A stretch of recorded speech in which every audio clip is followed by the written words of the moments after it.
தென்னாடுடைய சிவனே போற்றி, எந்நாட்டவர்க்கும் இறைவா போற்றி. திருமந்திரம் பாயிரம் 5. திருமூலர் வரலாறு பாடல் 75.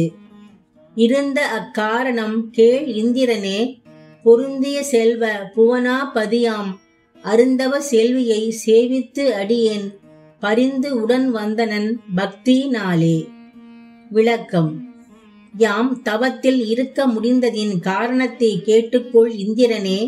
அனைத்து விதமான செல்வங்களையும் கொண்டிருக்கும் உலகங்கள் அனைத்திற்கும் தலைவனானவனும் எளிதில் செய்ய முடியாத அரிய தவம் செய்பவர்களுக்கு கிடைக்கும் இறைவனின் திருவடிகளை தொழுதபோது எம் பக்தியை கண்டு கருணை கொண்டு என்னுடனே இறைவனும் வந்து இருந்ததால்தான் என்னால் 1 கோடி யுகம் இருக்க முடிந்தது. திருச்சிற்றம்பலம்.